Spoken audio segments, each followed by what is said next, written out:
bem-vindos a mais um episódio do MRCast. Estou aqui ao meu lado, Marcelo Brajon, sempre com a voz voltada voltada ao normal. Foram quase 30 dias lutando pela minha voz e aí eu descobri o problema, resolvemos com a medicação. Estou de volta. aos 46 anos, a primeira vez que isso acontece. E olha só, o cara fica 3 dias sem parar no palco, dando treinamento de copy. E pensa, o bicho fala pra caramba, velho. Verdade. E nunca, em nenhum treinamento, isso aconteceu. Mas dessa vez eu perdi a voz sucessivas vezes em um mês. A minha esposa agradeceu, né? Porque eu falei menos em casa. E a gente tá aqui hoje com uma convidada maravilhosa que faz parte da família Gênios. Helena o quê? Helena Deguide, uma salva de palmas! Obrigada pelo convite. Você que tá assistindo aí pelo YouTube, uma salva de palmas pra Helena. Queridos, muito obrigada. Adoro vocês. Estar aqui pra mim é sempre um prazer, uma alegria. Seja bem-vinda. Hoje a gente vai trocar uma ideia aqui. Bora. A Helena também é membro do Gênios. Ai, sim. Família Gênios. Eu lembro até hoje, o dia que você foi entrar no Gênios, você falou, ai meu Deus do céu, eu nunca fiz um investimento tão alto na minha vida. Será que aí, como é que foi isso? Eu quero muito fazer parte, eu tô acreditando que vai funcionar. E hoje tá aí explodindo cada vez mais. Não, esse ano promete. Esse ano tá uma reviravolta geral, assim, completa. Muita coisa. Muita Vamos coisa. falar sobre essas reviravoltas logo mais. da vida. Mas antes disso, eu queria que você falasse quem é a Helena. Quem é Helena? Bom, Helena é uma menina do interior de São Paulo. Nasci em Ribeirão Preto e morei em Ribeirão, fiz faculdade lá. Daí, com 21 anos, vim para São Paulo. Faculdade de quê? Eu fiz jornalismo. Eu já sabia, eu perguntei só pra ajudar quem tá assistindo. Assim, o meu pai é jornalista e quando eu era criança, ele sempre trabalhou em TV.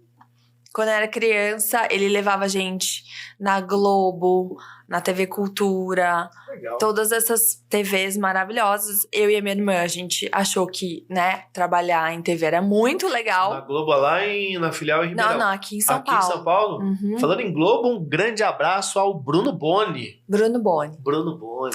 Queridíssimo também. E decidimos, né, eu e ela fazer jornalismo.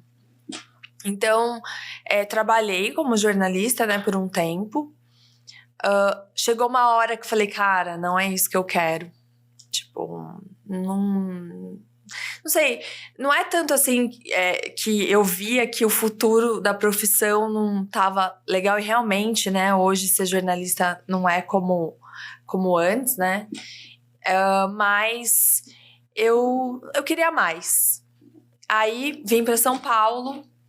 Fiz uma pós aqui na USP em marketing, só que olha só, essa pós que eu fiz era marketing tradicional. Uhum. Para vender água, para vender produto, para trabalhar em agência de publicidade. E foi muito legal, trabalhei um pouco na área também. E aí, enfim, aconteceu uma reviravolta na minha vida. Eu fui morar no Rio de Janeiro. O que foi essa reviravolta? Eu namorava, né, o Fábio, uma pessoa muito inteligente, um cara que, assim, foi uma pessoa muito importante na minha vida. E ele foi trabalhar no Rio. E eu fui também pra lá trabalhar no ramo de formaturas. No ramo evento Evento de formatura. Organizando o evento?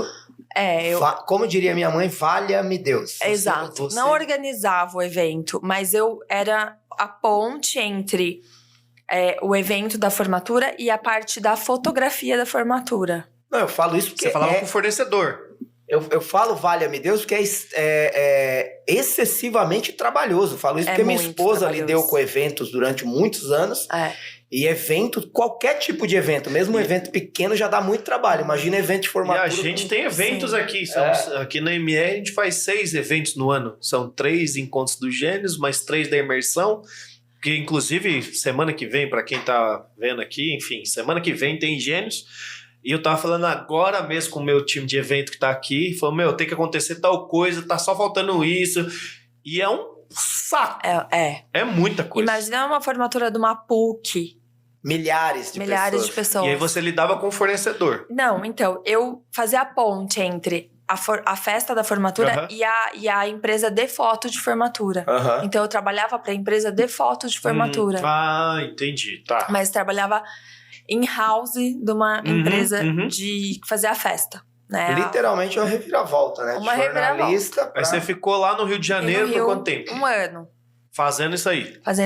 Aí voltei para São Paulo, voltei para a mesma empresa, fiquei 5 anos trabalhando com isso. Gente, peraí. 5 anos, Sininho. Ninguém sabe.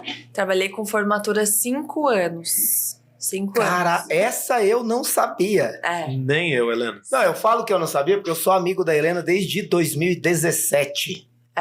Né? Exato. E já conversamos, olha... Muita coisa. Muita coisa. E eu não sabia disso. Você conta isso? Você já contou isso abertamente, assim? História? Já, eu acho que sim, mas... Enfim, na internet? Poucas Alguém? pessoas Na internet? Acho que não. Caramba. E pra quem não sabe, o sininho tocou porque são coisas nunca antes reveladas, íntimas ou delicadas. Aí o sininho toca. Então, eu trabalhei com formatura. E aí, olha só. Nessa época, como eu trabalhava com a parte de fotografia, eu falei, vou fazer um curso de fotografia. E desde criança, eu sempre fui uma criança muito criativa. Eu gostava de montar coisas, assim, artísticas, sabe? Uma artesã. Eu fazia aula de pintura, Eu era das artes. Vou viver vendendo minha arte. A aula de educação artística era 10. Exato. É isso. E aí, falei, não, vou fazer um curso de fotografia. Fiz uma formação completa de fotografia. Nossa. Fiquei 1 ano estudando fotografia. E aí, eu decidi sair dessa empresa. Saí dessa empresa e comecei a fotografar. Só que eu fotografava, eu tinha guardado dinheiro... E eu falei, não, vou tirar um sabático. Porque eu trabalho, né? Desde os 17 anos. Né? Então, nessa época, eu falei assim, quer saber? Eu vou ficar sem trabalhar 1 ano. Tinha guardado dinheiro. Vou tirar 1 ano sabático. Né? E aí, eu ficava fazendo terapia e tirando foto. Você fazia terapia já? Fazia terapia. Desde essa época. Sim, porque esse ano sabático pra mim, eu tava completamente perdida na vida, eu ia me encontrar. Você tinha que idade nessa época? Eu tinha 30. Que você começou a fez um sabático, foi dar um rolê, bater foto da vida. Comecei a tirar foto, estudar fotografia, tinha 50 mil reais de equipamento. Caraca! Todas essas câmeras aí fodas que eu comprei. Investi pra caramba. E aí, fotografia é uma paixão até hoje, assim. Hoje eu tenho um equipamento, né? Um bom equipamento ainda. Vendi uma parte das coisas. Mas ainda faz por hobby? Faço. Legal. Sério? Faço. Eu não imaginava isso. Você sabe eu tô abrindo um parênteses aqui para você concluir a sua história, mas recentemente a gente descobriu, por exemplo, nem sei se poderia falar isso, mas vou falar porque o Vinícius Possebon é DJ. Nossa, DJ de festa de casamento. Mano, imagina, o cara é o número 1 do mercado fitness no Brasil e nas horas vagas ele aceita trampo de DJ, mano, em festa. Se você é de Floripa... Eu tô pensando aqui você tirando foto. É diversão, mas é uma coisa que desafia um pouco o nosso cérebro, assim, né? Então, eu sou uma pessoa que eu busco muito, e acho que muito nas artes. Muito nessa parte criativa. Sempre fui assim, né? Então, a fotografia, pra mim, ela me traz muito de uma coisa que eu amo, que é arte. Aí você ficou 1 ano no sabático. Fiquei 1 ano. Botando fotografia, tal, não sei o quê. E fazendo terapia, tentando me conhecer, e tentando... Assim, e pensando o que eu vou fazer da minha vida, né? Tipo, nessa época, eu tava solteira, fiquei solteira também. Ah, você tinha terminado o relacionamento? Terminei o relacionamento com 6 anos. Você ficou 6 anos... ia casar, né? Não casei, fiquei solteira. E me encontrando ali, né? E aí, um belo dia, eu fui jantar com uma amiga, a Olivia. A Olivia, que era da Inversa? Isso. Olivia, e ela falou pra mim, Helena, eu tô trabalhando num lugar muito louco. Muito diferente. E eles estão precisando de pessoas que gostem de escrever. Chama Empíricos. Quando ela falou isso, eu falei, nossa, que nome, né? Nada a ver, né? Que nome estranho. Ela falou assim, os caras são muito inteligentes, eles são incríveis e eu tô amando. Vai lá, faz uma entrevista. Porque eu sempre gostei de escrever, acho que...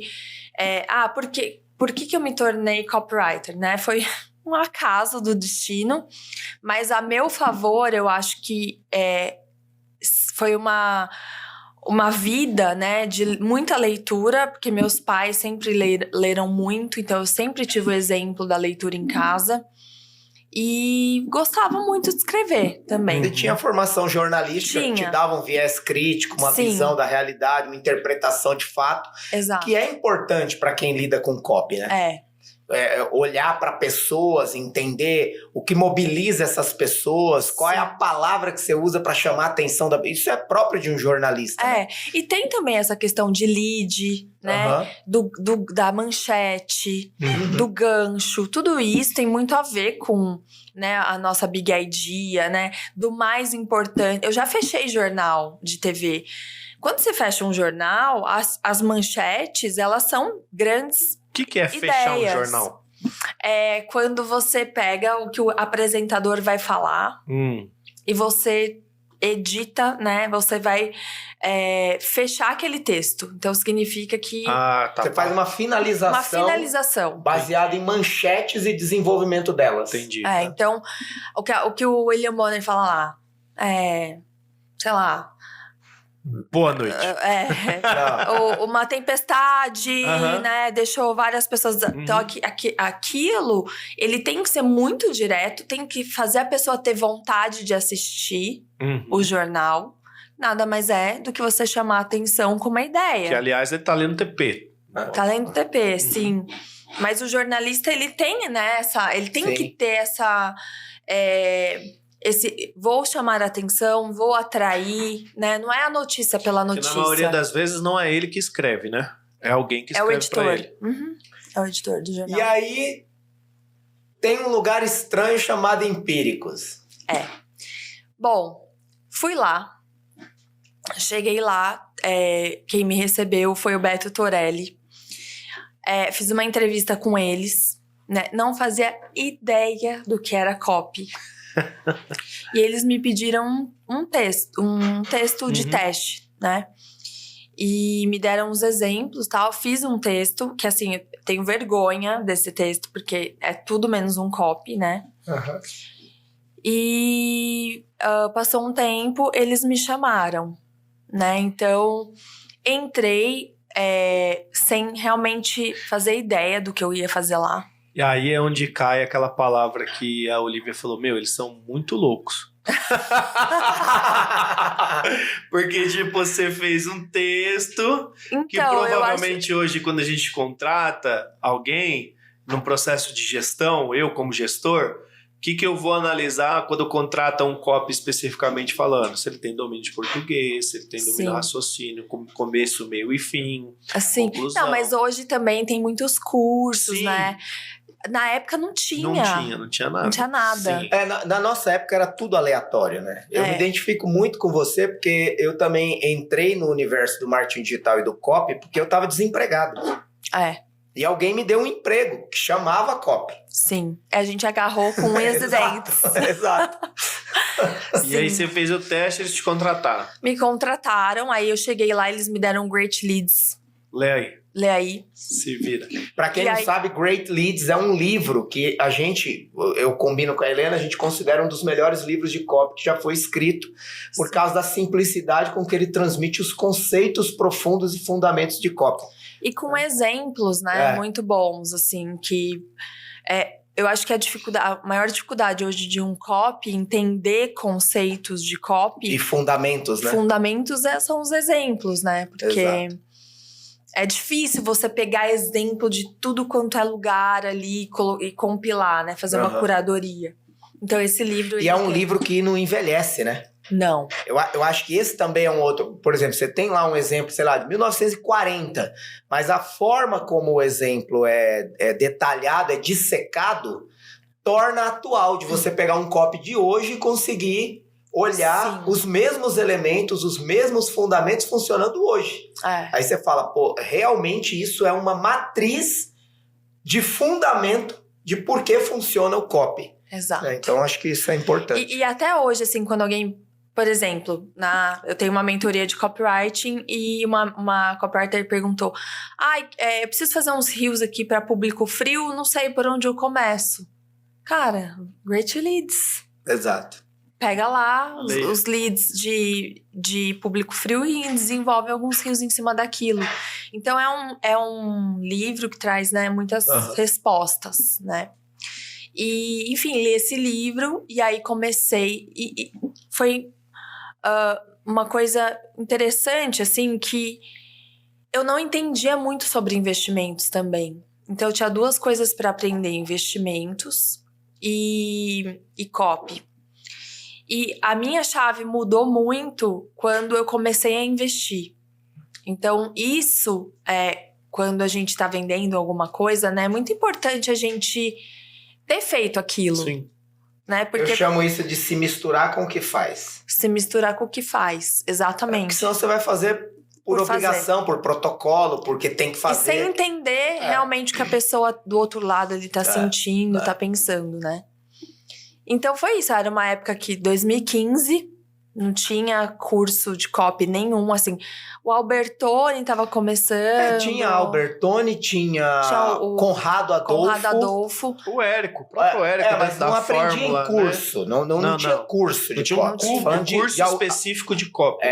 Era o Albertoni, o... Conrado tinha o copy Samurai, né?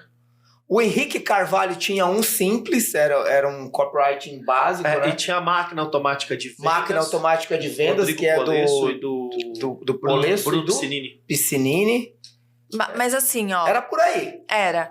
O curso, né? André Cia já estava no mercado nessa época? Eu acho que sim. Nem lembro.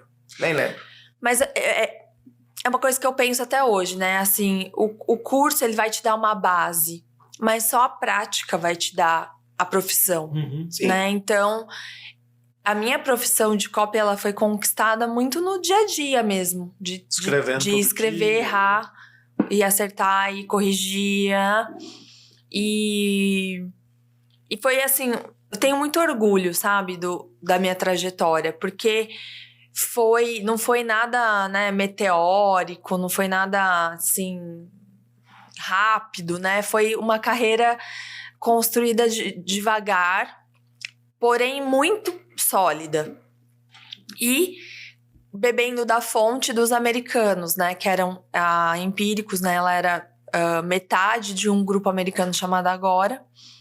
Que trouxe esse modelo de salvou Empíricos, na verdade. Exato. Então, a gente bebeu muito dessa fonte, né? Dos copywriters americanos, Mark Ford, Bill Bonner...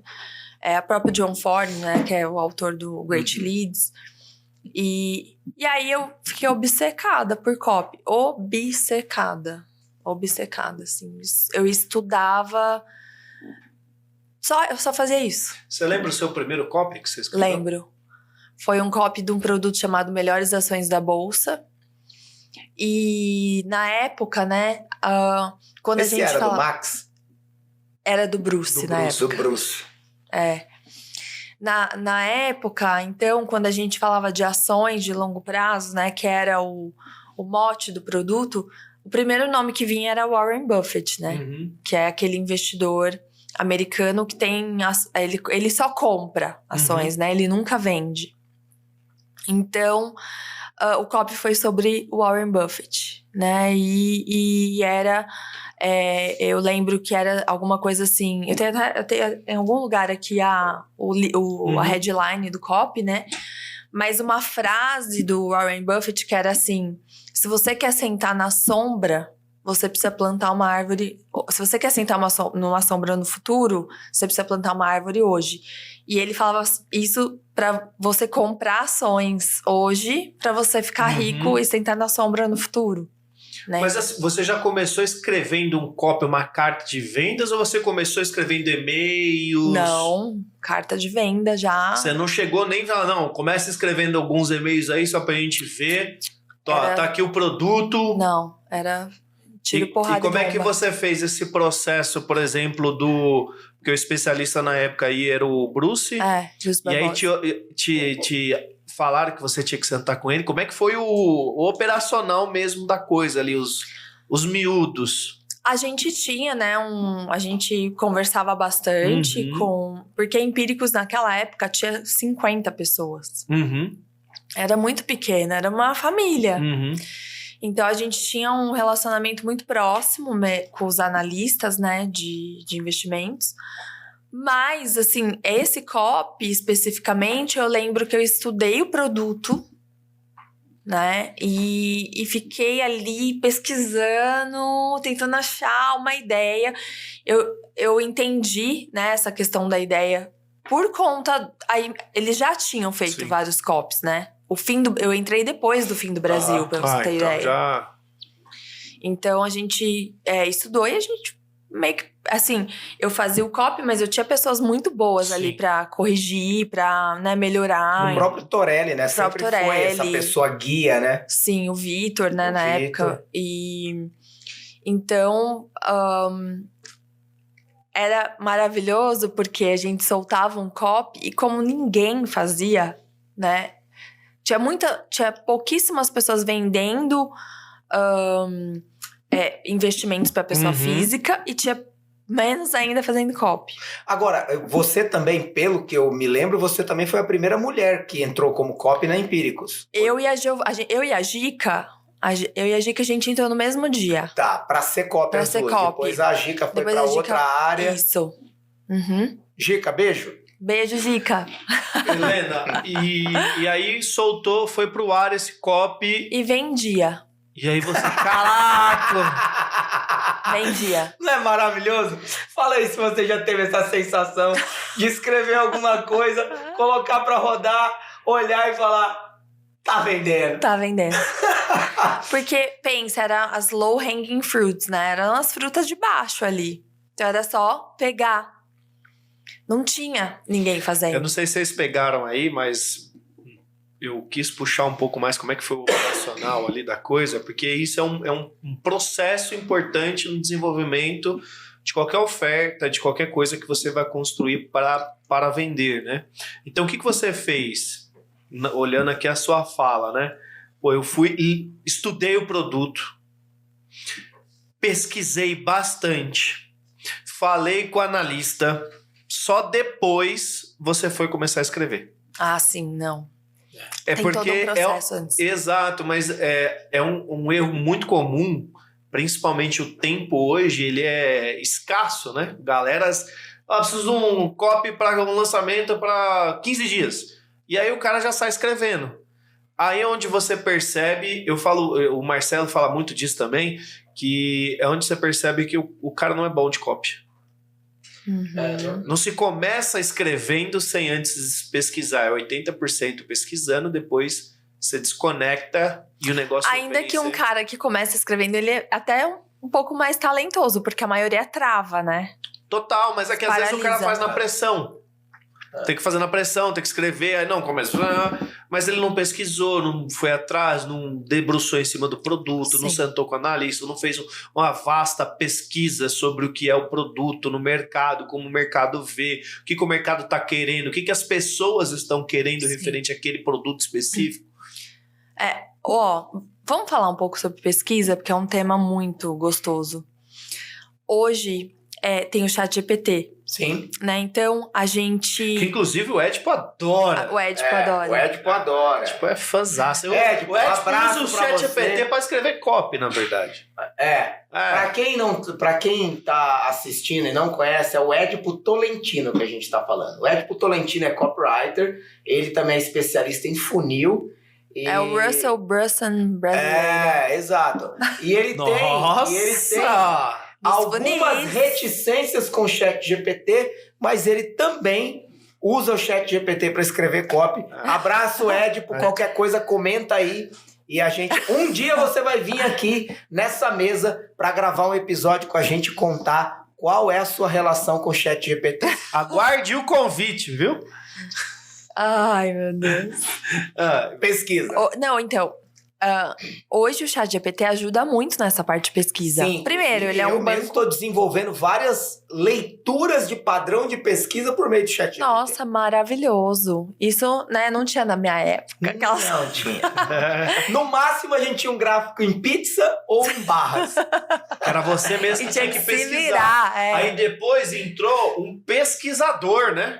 Tinha um pesquisador. Preciso pesquisar. Alguém ia pesquisar pra você. Nossa, que negócio chique. Tinha isso mesmo. Que morreu, né? Depois do ChatGPT. Principalmente porque no ramo de investimentos, né, a gente precisa ter muito histórico. Uhum. Então tem que entrar lá nas ferramentas, no Bloomberg, né, e pegar esses históricos.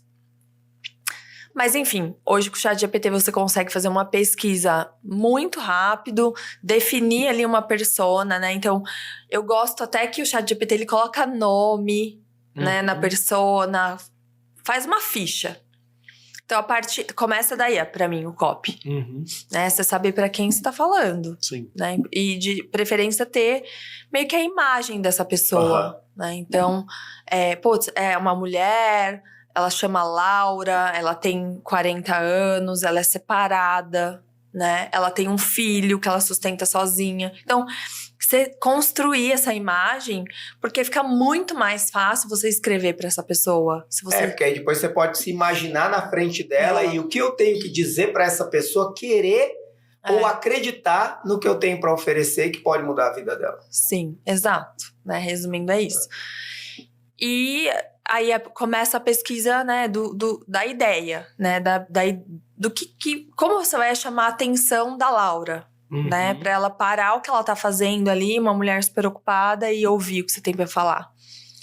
Então, eu gosto muito, né, e nisso eu acho que é muito bom saber inglês, né, pra copywriter. Acho que é muito importante, porque uma boa parte da minha pesquisa é em inglês, então eu procuro muito produtos, porque às vezes...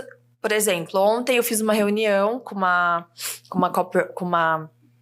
pessoa do mercado digital que está fazendo um lançamento relevante.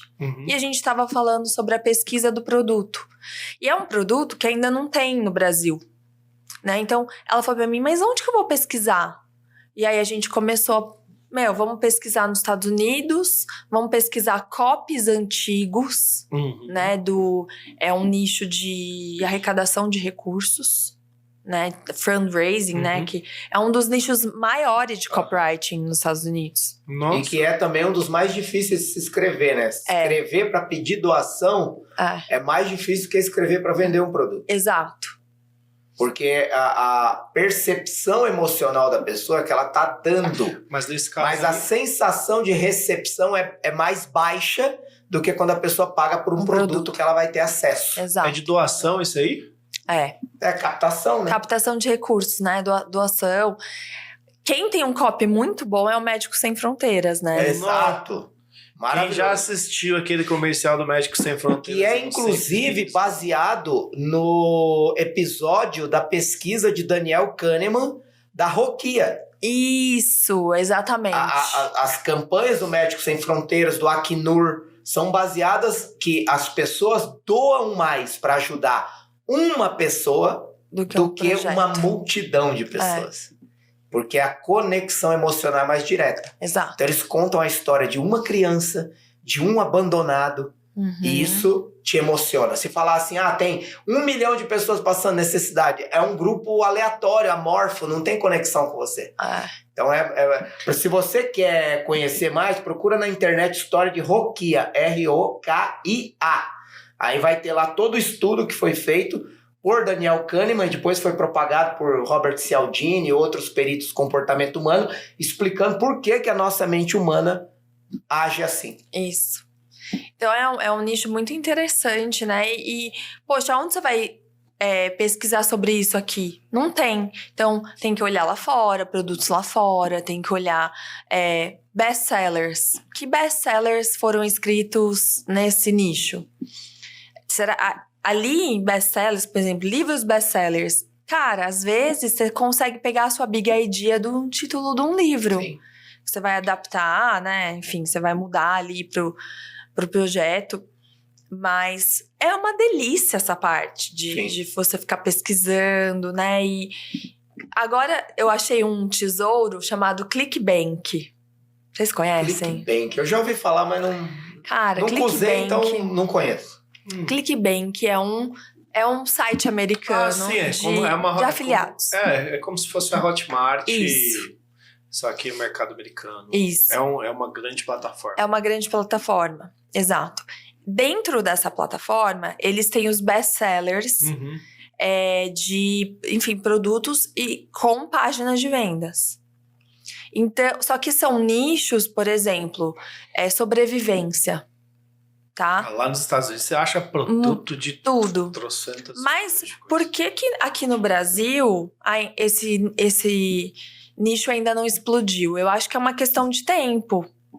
Porque, a gente tem aí uma parte grande da população que está se voltando para isso, né? Para aprender a atirar, aprender a se defender, né? Tem um movimento, né? Até político em relação a isso. Então, por exemplo, é um nicho que, na minha opinião, vai explodir daqui a pouco. Né? Esse de sobrevivência, como se defender. Mas também tem outros, né? Então, eu não sei, eu sinto às vezes que o mercado brasileiro tem muito caminho pela frente ainda. Embora as pessoas acham, tá saturado, né? Eu quero entrar um pouco... Eu tenho algumas perguntas aqui para te fazer sobre essa trajetória, porque a gente tá aqui, quantos minutos tem ali? 34. 34. Meu Deus. Pra entender quem é a Helena. Nós... Dá uma desviada nisso. Tá tudo bem. A gente foi progredindo, foi evoluindo. Mas onde eu quero chegar é o seguinte. Você tem esse prazer quando você está estudando, quando você está pesquisando, quando você está conhecendo mais e melhor sobre a audiência, sobre o produto, sobre o especialista, sobre o mercado, sobre a concorrência. É um prazer para você. Dá para ver quando você fala. Por exemplo, você deixou copy de lado. Por exemplo, você não falou assim, vamos falar um pouco mais sobre copy, porque é importante. Não, você falou assim, vamos falar mais sobre pesquisa. Então, assim, o que dá para entender? Que pesquisa para você é o motor que move a coisa toda. Só que pesquisa leva tempo, pesquisa gasta neurônio, pesquisa te dá conflito, pesquisa te coloca diante do que você não quer encontrar. É verdade. Quando você encontra, por exemplo, alguma coisa que combate o que você gostaria de dizer no copy. Aí você fala, eu achei que eu poderia ir por esse caminho, mas a pesquisa está me revelando que não. Por que eu tô dizendo isso? Porque isso é um exercício extenuante. Não dá pra... é gostoso porque a gente é curioso por natureza. Então a gente gosta de aprender, a gente gosta de ler, a gente gosta de procurar, a gente gosta de vasculhar. Mas a gente sabe também que a gente vive num mercado onde as pessoas buscam um resultado tão rápido que elas não sabem mais controlar o emocional para conseguir parar, conhecer, esperar para depois fazer. E aí eu tenho visto, inclusive, que pessoas preguiçosas têm um rendimento nulo no mercado digital. Nulo. Porque o único esforço que elas conseguem fazer é olhar o que estão fazendo e copiar. E fica tudo igual. Exato. Aí depois não sabe por que a taxa diminui em qualquer formato de venda no mercado. Claro. Porque tá tudo igual. Sim. Por que você muda de canal quando vem o comercial? Então, os copiadores treinaram as audiências a fechar as páginas, a não assistir os lançamentos, a não se inscrever nos eventos. Porque ficou tudo igual. E aí eu quero a sua visão sobre isso. Tá. Porque nós que treinamos copywriters, você tem alunos, você tem mentorados, você... Né? A mesma coisa eu. Tenho alunos, tenho mentorados, tenho grupo de mastermind. Nós treinamos copywriters. E a gente percebe essas barreiras, esses desafios. Né? Ensinar meia dúzia de regra de copy é fácil, nem precisa de mim. Inclusive, se você estiver procurando isso, nem compre curso, porque você não precisa. Você lê o Great Leads já tá bom. Você pode copiar pro resto da vida. Agora, se a pessoa quer aprender a pensar de verdade num processo íntimo, pessoal, porque você tem o seu estilo, eu tenho o meu. Inclusive, para quem não sabe, a Helena e eu já escrevemos juntos 2 ou 3 lançamentos, juntos, literalmente juntos. Um escrevia o e-mail, o outro escrevia o CPL, depois ela escrevia o CPL, eu escrevia a sequência de e-mails. Só que a gente tinha essa capacidade, a gente desenvolve, a gente luta por isso, de dar para as pessoas essa crença positiva de que cada um pode pensar no seu copy sozinho. Sim. Então, me fala sobre isso. Assim, eu vou até soar repetitiva. Porque eu usei isso como um desabafo. Não, eu falo muito isso e sou bem repetitiva em relação a isso, mas eu acredito que, como você disse, né? A gente tá envolvido muito em copy o tempo todo. Então, você tá vendo lançamentos dos membros do Gênios. Eu tô vendo os lançamentos dos meus mentorandos. Então, o dia inteiro eu fico revisando copy. Agora eu tenho uma agência de copy, então eu escrevo copy para pouquíssimos clientes, mas escrevo ainda. Então, o que eu percebi?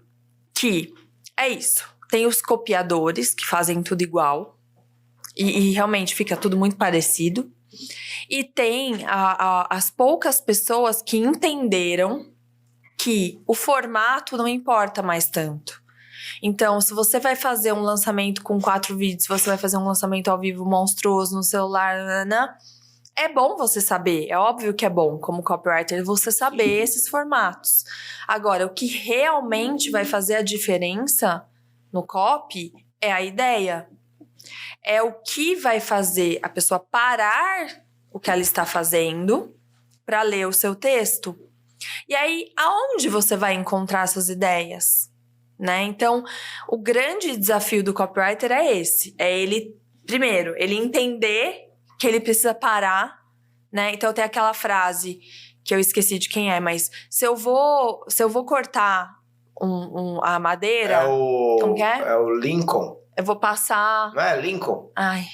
Nossa, a mínima que ideia. Seja, se não for Lincoln, você escreve aí gente, quem é. Eu lembro a frase, eu não lembro o autor, mas se eu vou passar o dia cortando madeira, eu vou ficar 80% do meu tempo afiando o machado. E 20% você vai cortar a madeira. Porque se você ficar 80% cortando com o machado desafiado, sei lá como é que fala, cego, você vai... né, demorar muito e tudo mais. Então é meio que isso, assim, você ficar... Poxa, você tem 100% do tempo ali pra escrever o copy. Não fica 80% escrevendo igual um bobo lá, sem, né, saber do que você tá falando, enfim, simplesmente fazendo. Não, pesquisa 80% do seu tempo, 20% do seu tempo você vai escrever. Regra de Pareto, certo? Então, assim, na minha opinião hoje, o copywriter que não tá em busca de ideias o tempo todo, ele vai ser um mero... assim, ele não vai conseguir ter sucesso, né? Por quê? para ter sucesso como copywriter hoje, você precisa trabalhar para bons produtos, em primeiro lugar. Né? Então, isso assim, é uma coisa que eu falo muito para os meus alunos. Não trabalha para produto ruim. Porque isso que você falou, né? Eu preciso falar com a pessoa para eu mostrar para ela que eu vou mudar a vida dela. Só que você só realmente muda a vida da pessoa com um bom produto. Sim. Se você vende um produto ruim, você não vai mudar a vida dela, ela não vai conseguir executar, ela vai ficar triste. Ainda que você consiga ter feito ela acreditar. Exato. O produto não funciona, não tem o que fazer. Então, assim, você tem que escolher bons produtos para trabalhar e você tem que buscar boas ideias. Então, por exemplo, o Wendel, né, que tá no Gênios. Cara, ele Wendel Carvalho. O Wendel Carvalho tem um time de 8 copywriters. Sim. 8. Ao todo, que escreve são 20. Copywriters mesmo são 8. São 8. Porque tem produtor de conteúdo tem e tal. redes sociais, né? Então, eu tava até conversando com o Iago, que é o head de copy dele. O cuidado que eles têm com a concepção de um lançamento, com a concepção da ideia, né? Então, isso faz jus ao faturamento dele. Sim. Né? Então, aí você acha que você, né, que é um copywriter que tá trabalhando às vezes sozinho de casa, não precisa, sabe, ter cuidado com a ideia. Então, é isso, na minha opinião, a gente precisa sim gastar tempo, gastar neurônio, é exaustivo. É exaustivo. Exaustivo. Me fala, a gente entrou nesse conceito de pesquisa, de preparação, de conceito de ideia. Você ficou quanto tempo na Empíricos? 6 anos. 6 anos. Você fez o primeiro e já vendeu. Pôs lá, vendeu. Saudades, 2015. Saudades. Saudades aqui. Cagada que nem eu. Eu escrevi um copy também com 3 meses, vendeu 1 milhão. E aí... Claro, não só por causa do meu copy, mas... A pergunta que fica é assim, dentro desse período todo, qual foi o maior desafio que você teve? E se, todos os copies que você escreveu vendeu? Não. Eu quero que você fale sobre isso, porque as pessoas acham... É difícil as pessoas falar do fracasso. Mas o fracasso também é aqueles que faz com que nós nos tornamos quem nós somos. Sim. Porque o fracasso também ele é um aprendizado. Sim, não, total. Então, ter feito, às vezes, poucas vendas não significa que o tempo foi extremamente perdido. É óbvio que existe sim a frustração, mas o aprendizado que se teve. Eu queria que você falasse sobre isso. Quantos copies que você fez que não deram bons resultados e se você conseguiu identificar o porquê que não deu bons resultados? Sim.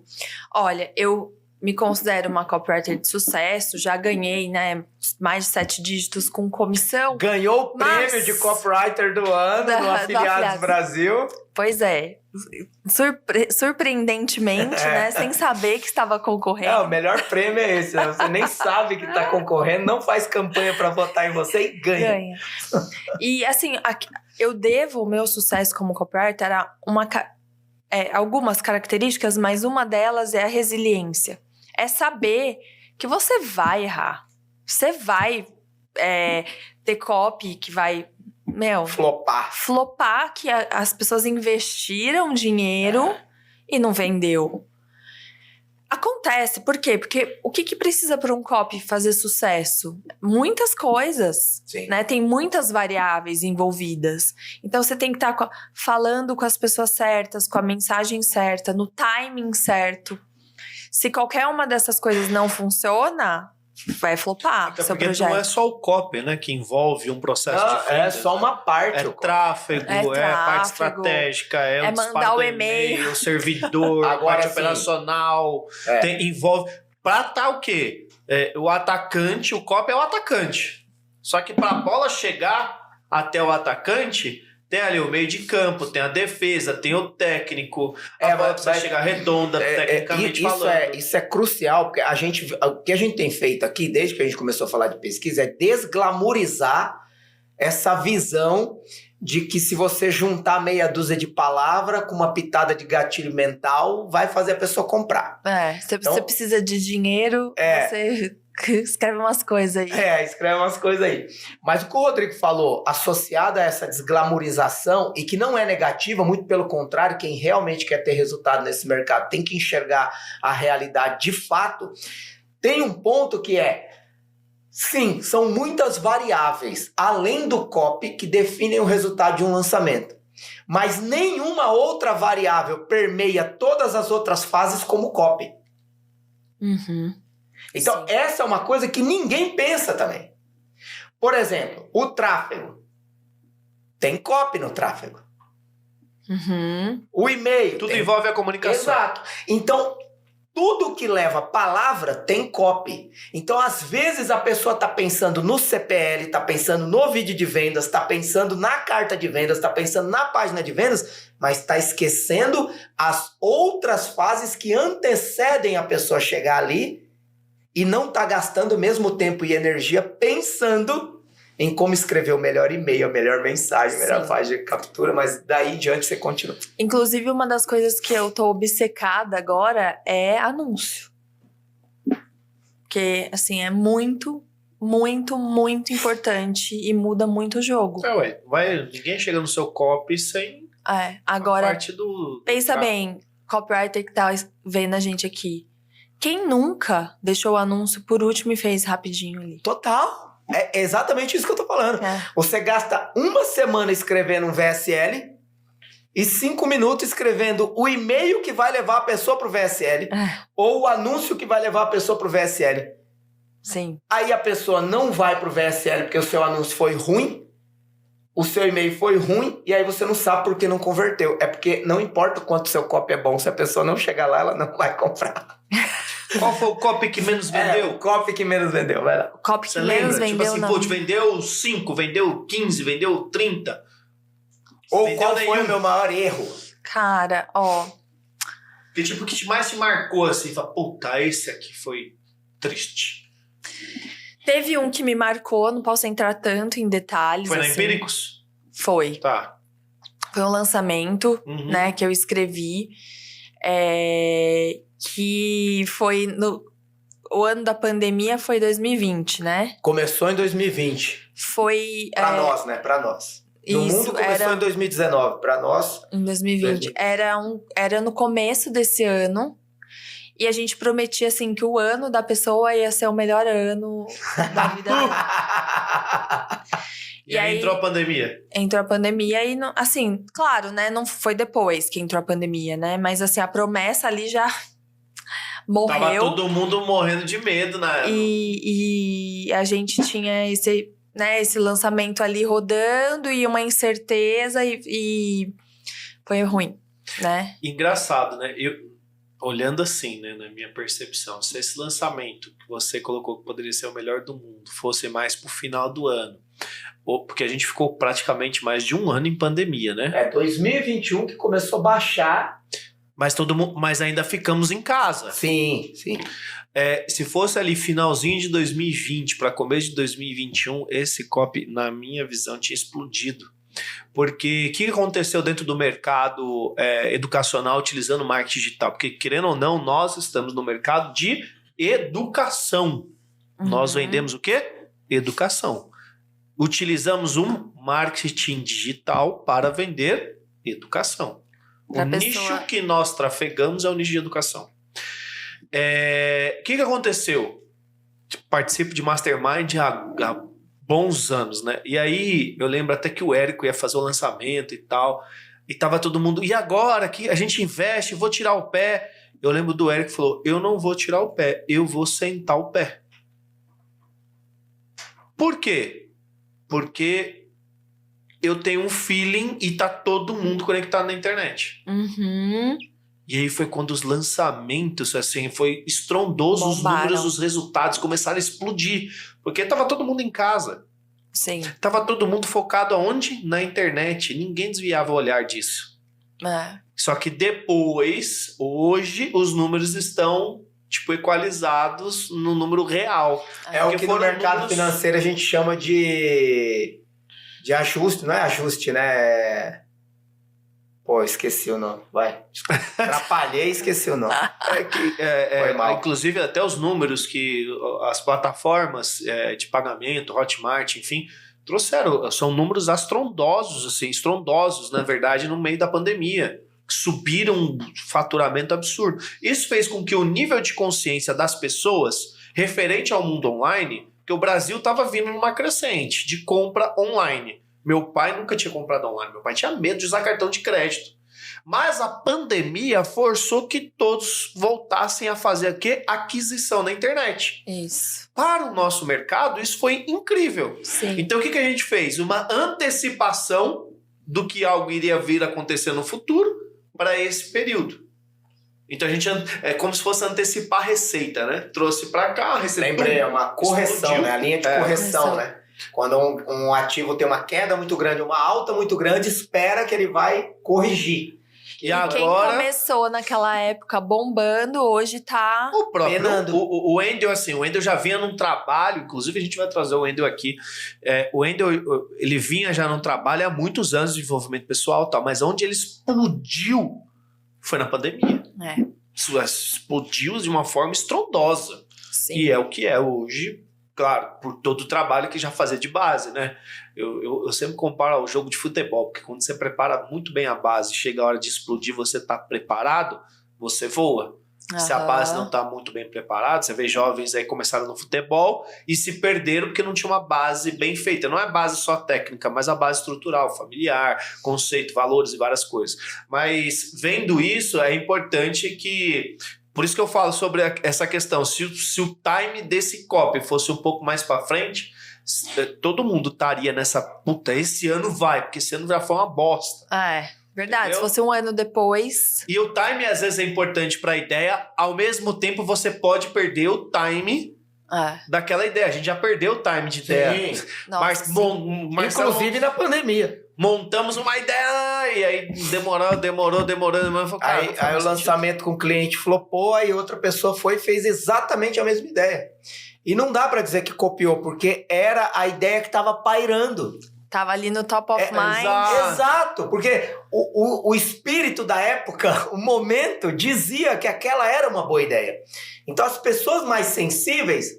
Você lembra a ideia? Você lembra? A retomada. A retomada. A retomada. A retomada. Olha que incrível. Mano, escrevi o lead, tudo tal, vai bombar, escrevi página de captura, aí o cliente flopou, deu pra trás, não rolou. Quem fez a retomada? A Empíricos. Uhum. E eu não conversei com ninguém. Eu lembro que quando eu vi, eu fui na mesa do Rodrigo e falei, olha aí esse link. A retomada. Todo tamanho. O que você faz com a sua ideia magnificamente elaborada? Rasga, joga fora, porque não presta mais, pô. Helena, eu quero te fazer uma pergunta. Eu até anotei essa pergunta aqui como a primeira que eu ia te fazer. Seguinte. A Helena começou nesse mercado digital e de copy há quantos anos? 8. 8 anos. Podemos dizer quase uma década. Quase uma década. Quase uma década. De lá pra cá, o que você vê, sente ou percebe que mudou no mercado digital e no universo do copy e como isso impacta positivo ou negativamente o que você vive hoje? Nossa, tudo mudou, né? Acho que muito mais gente, é o que o Rodrigo falou, né? Nível de consciência das pessoas aumentou, né? Em relação ao marketing digital. Então, as pessoas... Você vai fazer um lançamento, você vai falar 4 vídeos ao vivo, online, grátis, a pessoa sabe que você vai vender alguma coisa no final, né? E o desafio é você realmente surpreender. E é uma coisa que eu penso muito, sabe? Porque quando a gente vê campanhas muito... que você olha e fala assim, caralho, isso aqui é muito bom. Muitas vezes elas vêm, pra mim pelo menos, tá? Elas vêm do mercado publicitário. Né? Então...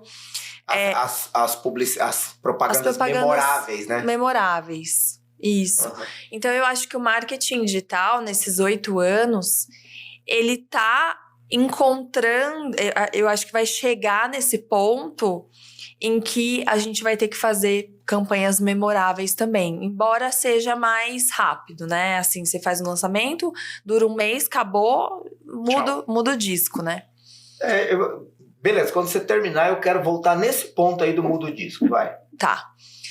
E então, eu penso que, primeiro, né? O mercado evoluiu e amadureceu no aspecto de nível de consciência, né? Então, as pessoas estão mais espertas no que tá rolando e você tem que ser mais original, driblar mais essa sensação de que você sempre tá querendo vender alguma coisa. O lead tá mais caro e eu acredito que vai ficar mais caro ainda. Sim. A gente cantava essa bola no Mastermind há anos atrás. Do lead mais que caro. O lead ia ficar mais caro. Há anos. O lead vai encarecer, porque nos Estados Unidos o lead já estava assim mais caro em comparação com o Brasil. Se no Brasil hoje já tá caro, lá fora é muito mais caro ainda. Sim. E o viés é sempre você olhar pra fora só o que você quer de bom que aconteça aqui. Mas você não vê aqui consequências, né? Então você olha e fala assim, pô, o Brasil tá acompanhando os Estados Unidos, que tá fazendo isso, tá fazendo aquilo, mas aí você não olha o bastidor, que lá tem cara pagando $20. Inclusive, fica a dica.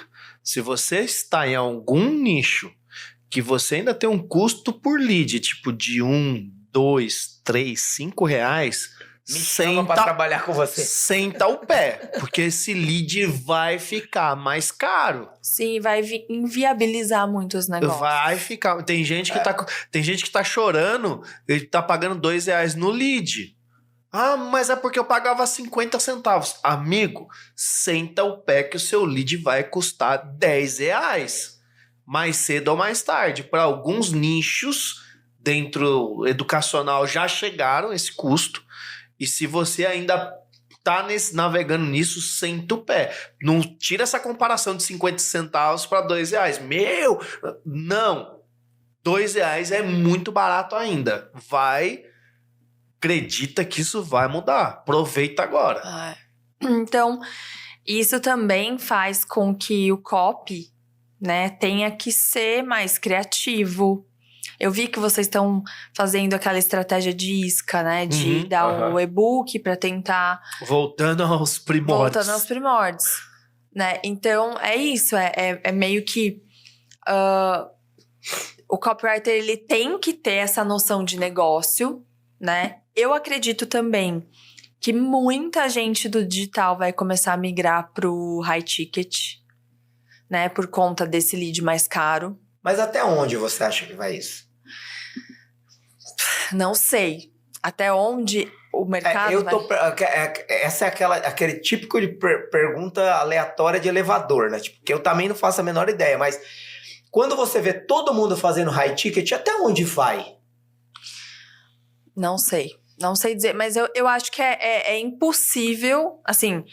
Não é impossível, mas eu acho mais difícil uma empresa, certo? Uma empresa estruturada, né? Que paga imposto, que tem funcionário, né? Que o lead tá pagando mais caro no lead.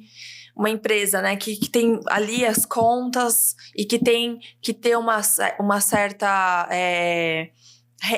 não é renda, é um faturamento pra valer a pena, certo? Pra você estar ali. Margem.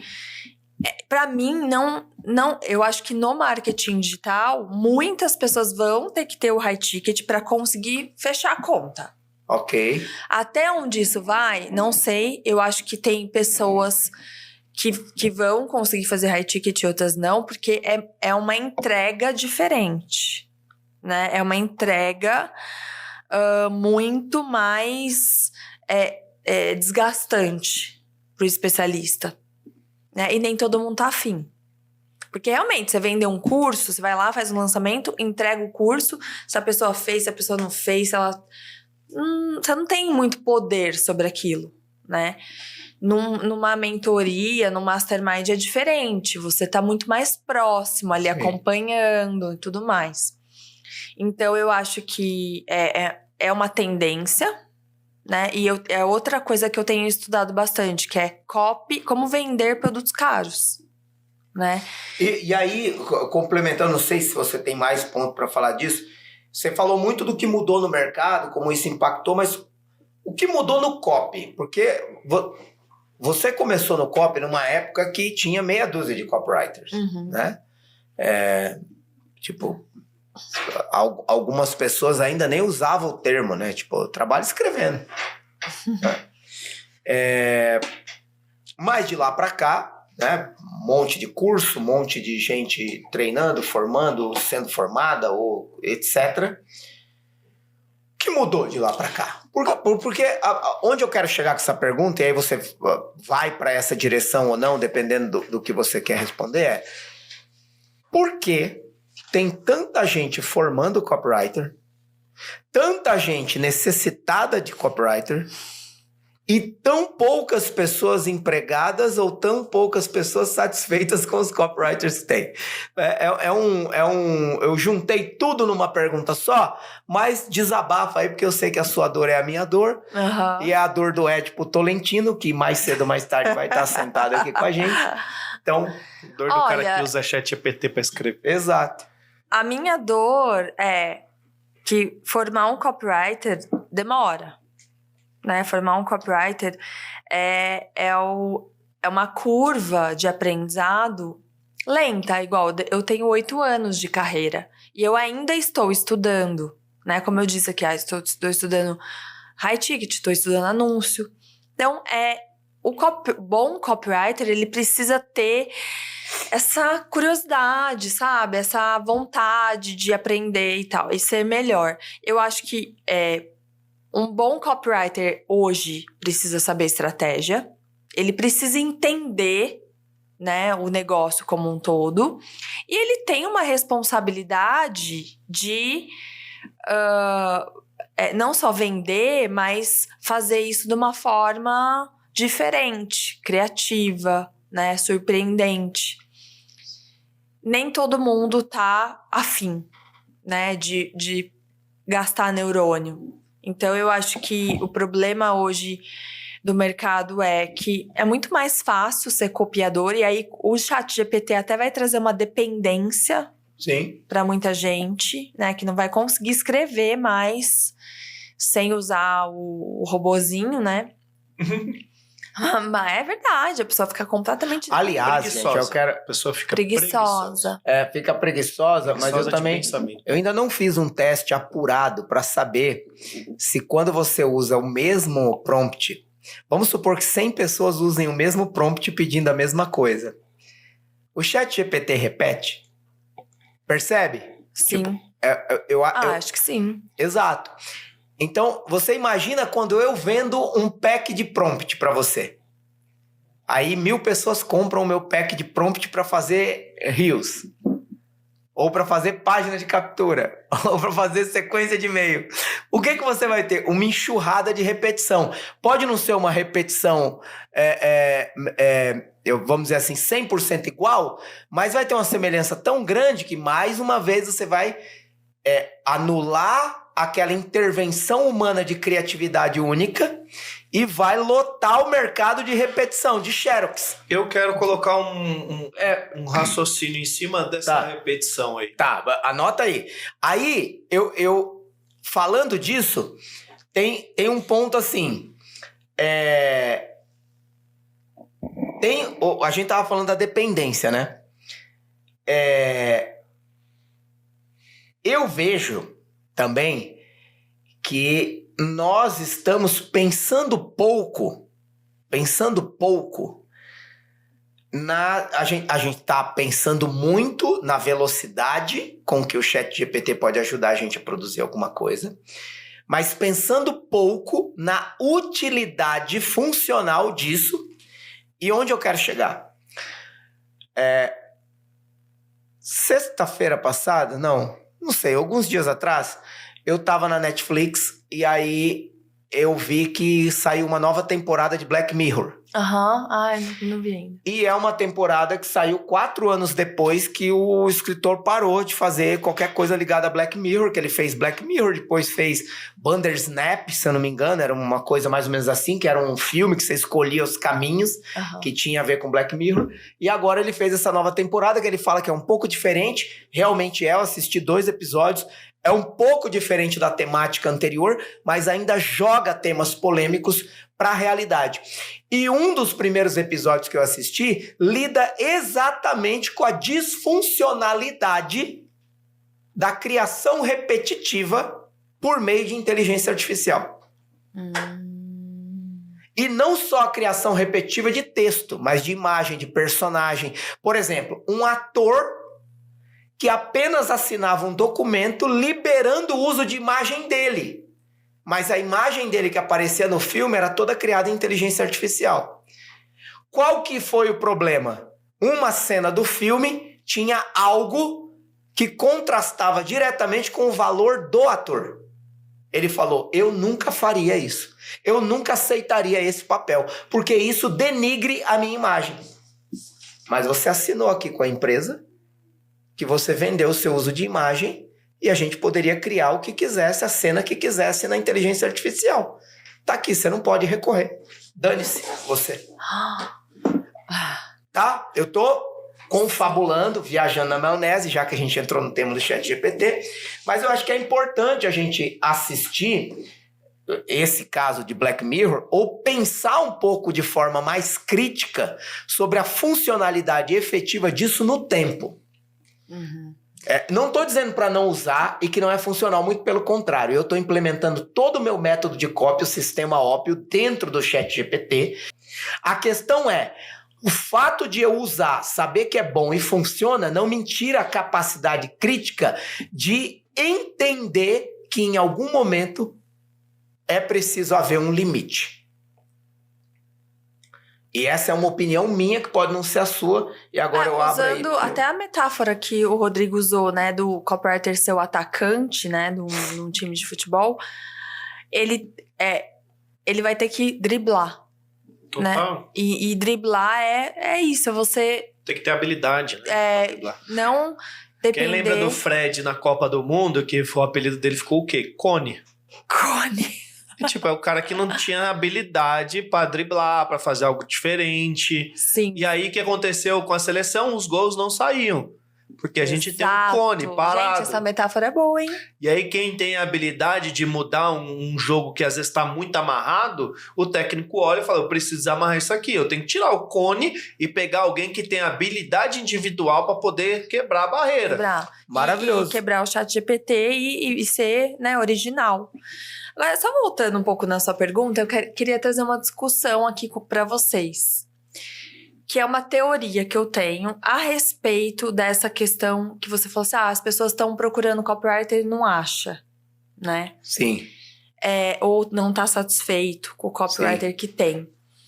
E eu tenho uma teoria, porque como eu convivo muito com copywriters, eu percebi, e não só com copywriters, mas no mercado digital como um todo, tá? Eu tenho percebido... É uma teoria nunca antes revelada? É uma teoria nunca antes revelada. Toca. Atenção. Teoria nunca antes revelada. Mas eu quero saber a opinião de vocês, que até é uma terapia aqui. Eu acho que muitas pessoas, elas têm um problema de autoconfiança em que elas não conseguem se vender. Elas são boas copywriters, mas elas são péssimas copywriters para si mesmas. E aí você vê pessoas ruins, porém que falam mais alto, que sabem se vender, que conseguem os empregos. Sim. Sendo que tem muitos copies bons, porém são pessoas mais introvertidas, porque é o perfil do copywriter, né? Geralmente é um cara mais tímido, né? Mais na dele. Então ele tem essa dificuldade de se vender, né? Até mostrando os resultados dele, e acaba sem trabalho ou trabalhando em projetos ruins. E isso não só copywriter, tá, gente? Gestor de tráfego. Qualquer profissão, acho que no mundo, né? Então... Até mesmo para um relacionamento.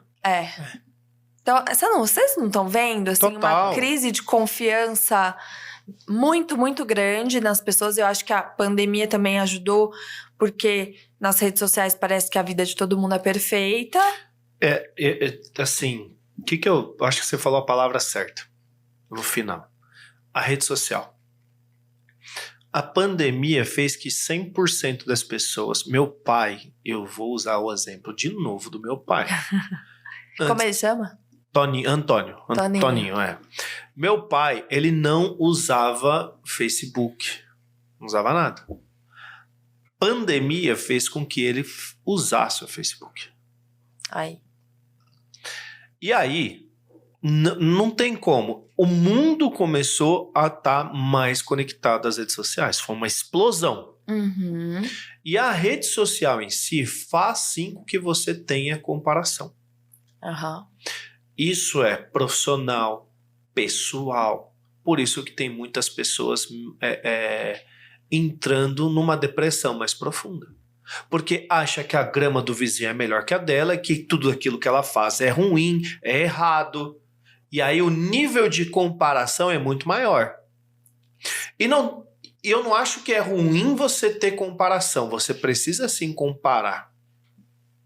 Mas o que você não pode é colocar um peso de cobrança achando que o seu está ruim, ao ponto de que olhar pro Wendel, nossa, o Wendel tem lá um jato, e daí? A vida dele. E isso já aconteceu comigo. Você vem numa pegada e fazendo, e daqui a pouco você se questiona. Porque você está toda hora olhando para os outros. Exato. Aquela pessoa é melhor que... E você acha que você não é bom o suficiente para fazer aquela tal coisa. Não, você é bom. Só que às vezes a pessoa nem é tão boa, mas na internet ela tá se vendendo e que parece que é a melhor pessoa do mundo. Isso. Ela não é. Exato. Ela só tá fazendo algo que você... Enquanto ela tá aqui na rede social falando e mostrando e tal, enquanto você tá trabalhando aqui, você não tá fazendo tanto, só que você mede pela rede social. Eu acho que o ponto importante, o ponto maior disso é medir pela rede social. E isso é um erro muito grande. Uhum. As pessoas sim estão com falta de confiança, exatamente por isso. E aí entra a galera de desenvolvimento pessoal. A gente começou falando aqui que você comentou algo sobre você, sobre a fala. Antes da gravação. Antes da gravação. Pô, faz um treinamento de inteligência emocional. Nós fizemos. Uhum. A gente levou metade da nossa empresa para fazer. A gente fala sobre esse curso, inclusive, que é da Sociedade Brasileira de Inteligência Emocional, do Rodrigo Fonseca. O Lotus Inteligência Emocional foi o que nós fizemos. Abraço, Rodrigão. Foi incrível, foi uma mudança. Minha esposa fez, o Marcelo teve uma cura dele desde a época da infância. Dele, um trauma que ele tinha, foi trabalhado lá e ajudou muito ele.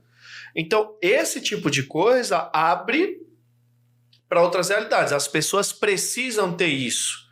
Esse processo. Você levou uma pessoa para falar lá exatamente sobre isso, para trabalhar essa questão de crença, né? Sim. Que não vou entrar em detalhes aqui, mas por quê? Porque você viu isso. São pessoas boas tecnicamente. Sim. Que manjam. Mas ela não... É engraçado, ela vende para os outros e não se vende. Exato. E aí entra um outro ponto também, que é uma questão também de personalidade. Sim. Tem pessoas que têm aptidão para falar, para se vender, são melhores comunicadoras, são mais extrovertidas do que introvertida. Uhum. Então você tem uma questão de perfil comportamental aí. Sim. Tá? Aí dá para ser trabalhado? Dá. A pessoa precisa identificar e começar a fazer um processo, investir nisso. E às vezes a pessoa foca somente no investir na parte técnica. Você não precisa investir mais na parte técnica, você tem que investir no quê? Numa parte de desenvolvimento de liderança, de venda, de comunicação, destravamento emocional, porque às vezes tem um bloqueio emocional de crenças de infância que trava a pessoa, você entendeu? Eu quero enfim, falar um pouco sobre isso, porque eu sou vítima de tudo isso aí que vocês estão falando. Tudo. Eu também. Inclusive, só um parênteses antes de você começar, eu tô passando por isso. Eu conversei com o Marcelo. O Marcelo, é engraçado, na nossa vida... E olha o seu sucesso. Na nossa vida societária, a gente... um sempre foi a ajuda do outro, né? O Marcelo passou por um momento desse tempos atrás e eu falei, não, vambora, eu vou que vou. Hoje, eu tô no lugar dele e ele no meu lugar. Só que, tipo... Aí entra, né, o não deixar transparecer e engraçado, eu tô sendo vulnerável aqui. Porque eu acho que eu tô num ambiente... Eu esqueço que eu tô na internet. E é um perigo isso também. Mas ao mesmo tempo é porque eu me sinto seguro com você, com o Marcelo, por causa exatamente do Gênesis. Eu falo isso muito no Gênesis, sobre a vulnerabilidade. Ali é um lugar onde você pode ser vulnerável. Inclusive, meu hot seat tá guardado aqui. Ah, é? Maravilha. Semana que vem. 27 e 28. Mas é isso, sabe? Você começa a achar... E não é por uma questão... No meu caso específico, envolve outras situações.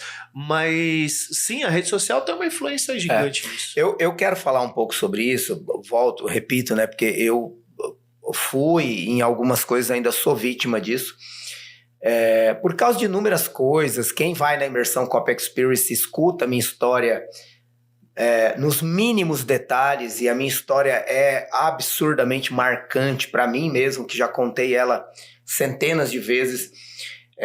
Eu me impacto com a minha própria história e com a busca constante de corresponder aos motivos pelos quais eu tô vivo, sabe? Eu acho que essa é a coisa que quando eu olho no espelho de manhã, eu falo assim, caraca, mano, eu fiz tanto pra não estar vivo e eu tô vivo, então eu tenho que fazer acontecer. Eu fiz tanto pra não estar vivo. Pra quem conhece a história. Pra quem conhece a história, tipo sabe assim, que é genuíno, é verdadeiro isso que eu tô falando. Puta merda. E aí, eu quero falar com quem tá ouvindo e começou a se incomodar com o que a gente falou aqui. Ou tentou desviar do que a gente falou aqui, ou tentou fingir que não é com você. É com você, porque é também comigo. Quando você entra no Instagram, você já não procurou uma configuração para não te mostrar mais stories? Eu já vasculhei as configurações do Instagram para o Instagram não me mostrar mais stories de ninguém. Porque às vezes não faz bem. Sim. Eu sou essa pessoa, já fui essa pessoa. Você já esteve diante de uma oportunidade e, em vez de aproveitar a oportunidade, você falou antes para si mesmo que você não ia dar conta? Eu já fui essa pessoa em muitos momentos. Eu também. E eu sabotei muitas coisas. Você já acordou esperando que alguma coisa ruim acontecesse para você não ter que fazer o que precisava ser feito? Para não ter que ir na reunião, para não ter que encontrar alguém, para não ter que tratar de negócio com alguém, para não ter que ir pro seu trabalho? Eu já fui essa pessoa. Que acordei e falei assim, poxa, poderia acontecer alguma coisa ruim para eu não ter que ir. E por que eu tô falando isso? Porque só existe um caminho para nós. Um caminho para nós. Continuarmos a fazer o que tem que ser feito e gerar o resultado que a gente quer buscar. É procurar ajuda. Ajuda emocional, ajuda psicológica, ajuda espiritual, ajuda relacional. Ter com quem conversar, ter com quem desabafar, ter aonde recorrer. Ter um grupo, né? Ter um grupo. Um mentor, sei lá, alguém que tire você desse espiral. É isso. E eu tô falando isso do fundo, do mais profundo do meu coração. Porque não é fácil lidar com a intensidade de referências que nós temos de vidas supostamente melhores do que as nossas. E você corre 2 grandes riscos quando você cai nesse turbilhão. Primeiro, não ser grato pelo que você tem. E ainda que seja só a vida, você poderia nem tê-la. E 2, você para de acreditar que é capaz de chegar aonde você quiser, porque você tem tudo para alcançar. E a única coisa que pode te parar é você mesmo. Então, essas são as 2 maiores armadilhas. É esse turbilhão. Eliminar a gratidão e eliminar a crença que você deve ter em você mesmo. Então, eu queria falar isso porque essas coisas vão e voltam na minha vida e eu precisava desabafar. E assim, a gente... quando eu apareço no Instagram, né? Eu não gosto muito de me expor. Mas quando eu apareço, eu sempre tenho essa sensação de que... Putz, será que o que eu tô fazendo aqui, o que eu tô falando, vai inspirar alguém? Ou vai fazer essa pessoa se achar... fazer ela desistir, né? Em algum momento. Então, não que eu acho que eu tenho tanta influência assim, tá? Sei meu lugar no mundo. Mas pra sua audiência... Às vezes... Você é tão influente quanto quem tem 10 milhões de seguidores. Quantas mil pessoas tem no seu Instagram? 40. Tipo assim... Tá vendo? Olha a comparação. Mas tem gente, Helena... eu não quero te cortar, não. Tem gente que vai viver a vida inteira e não vai ter uma audiência de 40 mil escutando ela. Sim. Mas não. É isso que... inconscientemente, a gente se compara o tempo os todo. Outros. E assim, teve uma vez que eu vi o texto de um copywriter e eu falei, quem escreveu isso? Porque, assim, como a gente vê muito copy, né? Você sabe. Você bate o olho e você sabe quando você tem um copywriter muito bom. Falei, quem escreveu isso? É o fulaninho. Aí eu fui atrás, porque eu falei, cara, esse cara, ele vai ficar rico com copy.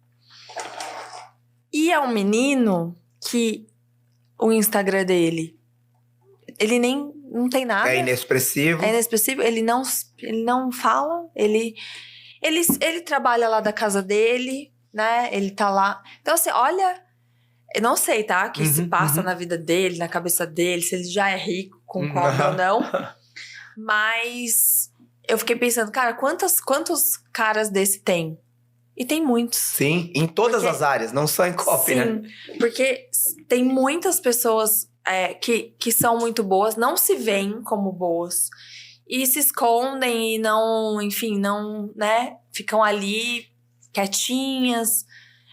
Então, eu acho que isso é um problema que eu vejo com muitos copywriters. Muitos mesmo. Copy bom, que é falador, mas é médio. E copy bom como esse menino, que tem um talento, assim, nato, e tá lá, quietinho na dele, entendeu? Ô, Helena, como talentos, entrando no assunto de talentos, você é extremamente talentosa, e foi por isso que te contrataram, quando eu te vi escrevendo lá o processo seu, que você nem sabia o que era copy, e você foi contratada pelo seu talento. Você ficou 5 anos? 6 anos. Dentro desse processo de talento, muita coisa mudou. O tempo passou e tal. Você saiu da Empíricos. Você já estava casada? Já se casou na Empíricos, inclusive. Casei. Não na Empíricos, aliás, eu conheci o Bernardo num happy hour. Da Empíricos. Da esquina do beijo. Eita! Mas essa daqui não dá pra contar. Não, essa não dá. Essa não pode. Pessoal. Desculpa aí, gente. Esquina do beijo, eu sei dessa história. Não é o que vocês estão pensando, é pior. Você ficou 6 anos lá. Fiquei Por 6 que anos. você saiu da Empíricos? Bom, eu saí... Com quem você brigou lá? Com todo mundo. Nossa, é mentira, não briguei com ninguém. Eu saí... Você bateu na Betina, é verdade? Ai, não. Amo ela. Bom, eu tava lá há 6 anos, a Empíricos tinha acabado de ser comprada pelo BTG, né? E eu era sócia da empresa. Você se tornou sócia lá? Me tornei sócia. Legal. Então, assim, eu via o meu futuro lá com muitas possibilidades. Porém, eu achava que eu queria mais. Eu tinha certeza que eu queria mais. Eu queria, né, ir além.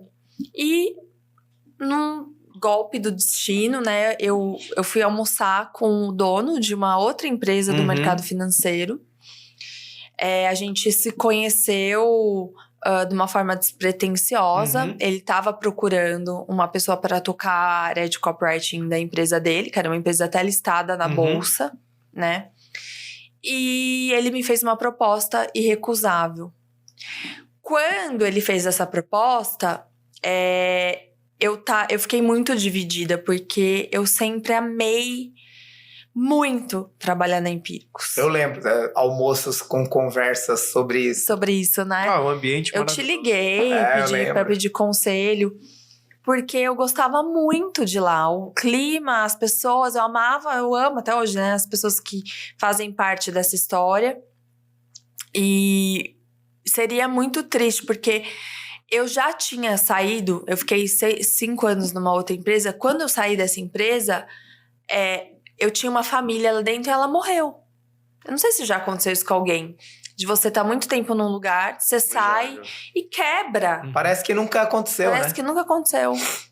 Então eu sabia que ia acontecer isso, né? E isso me dava muita... agonia. Dor, agonia, angústia. Por outro lado, a proposta que eu tinha pra ir em frente era muito irrecusável. Era irrecusável, né? Então, assim, em termos financeiros, se eu não fosse, eu acredito que eu iria me arrepender. Só que tinha um porém. Eu estava tentando engravidar. E eu estava passando por um processo que eu demorei...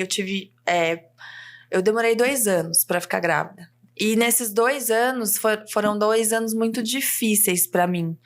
Porque eu fiz tratamento, né? Eu ia no médico fazer ultrassom praticamente a cada 15 dias. Então, era um momento muito difícil. Eu achava que eu não ia conseguir ter filho, né? Então, era uma parte da minha vida ali muito importante, né? Naquele momento. E eu falei pro Ferri, né? Que foi essa pessoa com quem eu almocei e conversei. Falei, Ferri, tem um problema. Eu não vou aceitar a proposta porque eu quero ser mãe. E como que eu vou engravidar e entrar na empresa e eu sei que, né, eu vou ter que fazer... Enfim, montar uma área do zero, fazer acontecer. E eu tenho esse sonho de ser mãe. Eu não vejo como isso vai se encaixar. E ele virou pra mim e falou assim, Helena, não importa, a gente é pai, a gente tem filho aqui, a gente quer você mesmo assim. E aí, depois disso, eu tive certeza, né, que eu iria pra lá.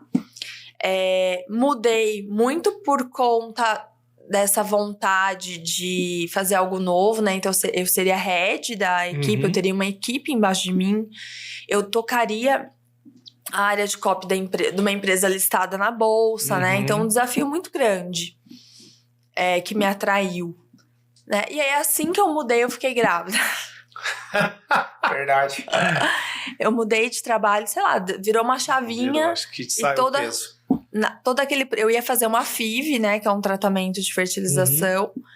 E fiquei grávida naturalmente, né? Então, fiquei 2 anos no TC. Foi uma experiência, assim, muito diferente pra mim. TC é Traders Club. Traders Club. Conheci pessoas maravilhosas lá dentro, uma empresa assim que, cara, é muito diferente uma empresa quando ela tem ações na bolsa, né? Uhum. Porque tem toda uma expectativa ali dos investidores. E tem muito mais prestação de conta, né? Regulamentação em cima. Então, escrever copy dentro desse contexto era muito mais difícil, porque o compliance deles era muito mais puxado, né? Então tinha... Para quem não sabe o que é compliance, é um mecanismo jurídico de defesa da marca. Então, o copy, que tem essa tendência natural de subir um pouco o tom nas palavras... De destruir a marca. Eu vou usar a metáfora. O compliance é o setor anti-venda. Eu vou usar a metáfora do futebol aqui. É o melhor goleiro do mundo ali para ser vazado. É isso, para evitar que as bolas entrem. Então, assim, na Empíricos já tinha compliance lá também. Cara, quantas horas... É assim, ó. Quem é copywriter? Você tem que ser copywriter pro especialista. Exato. Você tem que ser copywriter pra equipe. E pro compliance. Você tem que ser copywriter pro compliance e pra audiência, cliente. Né? Então, quantas vezes eu fui conversar, explicar, então eu tinha que convencer o compliance. Antes do copy pra rua. Mas olha que legal que você tá falando. Essa foi a minha missão quando a gente começou a prestar serviço para Empíricos. Eu cheguei lá, um Zé Mané desconhecido, aleatório, no meio de um monte de gente que já estava fazendo resultado. Uhum. E aí eu tinha que usar copy para convencer até a equipe de filmagem a filmar como eu achava que tinha que ser. Então o que eu falo para aquele cara acreditar que se ele filmar desse jeito vai ser melhor pro lançamento? Sim. Então e aí que copy vai além do texto, copy vai além de escrever. Né? Copy é uma habilidade de você realmente perceber a situação, o momento e saber qual palavra se encaixa em cada momento com cada pessoa para você conseguir o resultado que você busca. Helena, eu vou tocar o sino de antemão porque eu vou entrar num tema delicado, mais fofo. Ai, meu Deus. Eu lembro que a Helena passou por... Gente, eu tô falando assim porque a gente é muito amigo mesmo, de verdade. Sim. A gente marca de sair. A gente vai na casa um do outro. Vai na casa um do outro e tal. Há muitos anos já. Então, eu lembro da Helena na Empíricos, da Helena que saiu da Empíricos e foi pro TC, da Helena que criou a própria mentoria. Seu primeiro produto foi... Eu ia entrar bem nesse estágio. É que você cortou. Agora, eu lembro que você criou uma newsletter. Sim. Né? Depois você criou um produtinho barato. Que você ia... Não tinha? Não, isso foi dentro da Empíricos. Ah, tá. Beleza. Você, por muito tempo, também foi a pessoa de frente ali do Copy Camp, que era o curso da Empíricos e tal. Até o dia que você falou assim, vou fazer uma mentoria. Sim. Aí você falou que... Aí você fez um evento, né? Não teve um evento? O que você foi? Não, o evento foi para os alunos. Foi tipo a abertura da mentoria. Isso, era aí que eu queria chegar. Tá. Aí a Helena me vai e fala assim... Vou fazer um evento para inaugurar a mentoria. Isso. Você pode palestrar? Posso. A minha primeira pergunta foi assim, quando ela falou, você pode palestrar? Eu falei assim, quantos meses você tá de gravidez? Tava com 8, né? 8 meses de gravidez. O bebê pronto para nascer, o Marcelinho lindo, fofo. A Helena fez uma mentoria para o quê? Tinha 20 pessoas? Um evento ao vivo para 20 mentorados com 8 meses de gravidez. Eu lembro que tinha até uma poltrona para ela sentar, porque ela não podia ficar em pé o tempo inteiro. E aquilo me impressionou. Me impressionou pela coragem, pela atitude, enfim, por tudo. Né? Foi marcante aquilo para mim. Aquilo foi chocante até, no sentido positivo da palavra. Uhum. Pela coragem, né? Pela atitude. Eu não acredito que alguém viu aquilo e não ficou marcado por aquilo. Pô, uma mulher de 8 meses, prestes a ganhar um bebê, inaugurando um universo de possibilidades de um negócio próprio que ela nem sabia onde ia dar. Hoje, a Helena tem uma mentoria, é uma empresária, e eu queria que você comentasse sobre essas sucessivas viradas de chave. Hoje, mãe do Marcelo com 1 ano e meio. 1 ano e 1 mês. 1 ano e 1 mês. Nossa. E já construiu tanta coisa, né? A mentoria não para de crescer. E me fala sobre isso. Então, eu sempre fui uma pessoa muito incomodada, sabe? Esse é uma qualidade e um defeito. Porque eu fico buscando, parece que nunca desliga, né? E na época que eu criei a mentoria grávida, bem louca. É nóis. Não foi pelo dinheiro. Né? Ficar, assim, dá até a impressão que fala assim, nossa, ela tava tão desesperada que ela criou uma mentoria. Não, eu lembro até a frase, você falou assim, eu descobri que eu amo ensinar copy. Sim. E eu amo mentoria. Eu tenho um curso de copy também, mas eu acho que a mentoria, pra mim... Se identifica, né? Eu sou igual. Eu amo tá ali perto, né? E realmente fazer esse papel de mentora, de, né, mostrar caminhos e trazer um pouco do que a pessoa não tá pensando, né?